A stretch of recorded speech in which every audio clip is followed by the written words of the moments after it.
विजय जी, मैं चाह रहा हूं पहले थोड़ा एग्जिट पोल्स पर एक कमेंट करिए। पिछले 1-2 साल में एग्जिट पोल्स की जो गति हुई है, उसके बाद आप यकीन करते हैं विजय जी एग्जिट पोल्स में आज भी? बिल्कुल मानव जी, यही मैं कह रहा था। आपने 2 सवाल रखे, दोनों सवालों के जवाब ब्लैंकेट में नहीं हो सकते। एक तो एग्जिट पोल जैसे ही आने लगेंगे फिर हम ये बहस करेंगे कि क्या एग्जिट पोल होंगे कि नहीं होंगे।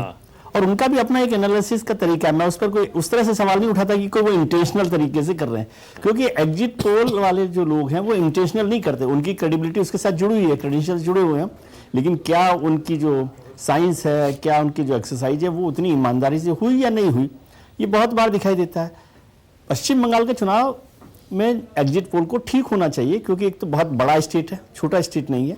दूसरा, मोटे तौर पर बाइपोलर इलेक्शन है। ये बाइपोलर इलेक्शन है, मतलब कांग्रेस और जो लेफ्ट है वो चुनाव लड़ रहे हैं, जीतेंगे कितना निकालेंगे वो अलग होगा, लेकिन मोटे तौर पर बाइपोलर इलेक्शन है। तो एग्जिट पोल एक आपको रास्ता दे सकते हैं, मुझे इसकी संभावना लगती है। यदि उसके बाद भी गलत हो जाए तो नहीं कहा जा सकता, क्योंकि छोटी स्टेट्स में थोड़ा सा संभावना गड़बड़ होने की रहती है, छोटी असेंबली सीट्स होती हैं, वो सब है। और पूरा माहौल लंबा इलेक्शन के लिए रहा। प्रधानमंत्री जी, ममता दी और अमित शाह जी वहां पर लगे रहे, जिसके लिए मैंने कहा कि वो शिव के त्रिशूल गाड़ कर बैठे रहे पश्चिम बंगाल में चुनाव को लेकर।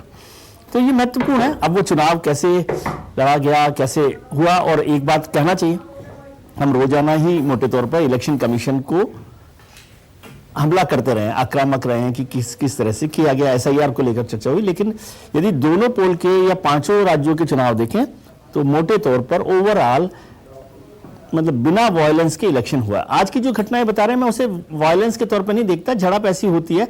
और इसको तो मैं ऐसे समझता हूं कि ये डेमोक्रेसी के प्रति जो आपकी इंटेंसिटी है ना, वो कार्यकर्ता को वहां तक ले आती है। ये वायलेंस ऐसा नहीं है कि वायलेंस होता है कि। अच्छा विजय जी, आपके माइक में कुछ दिक्कत आ रही है, उसको ठीक करा रहा हूं, जरा ठीक करिए उसको। विजय जी, लौट रहा हूं आपके पास।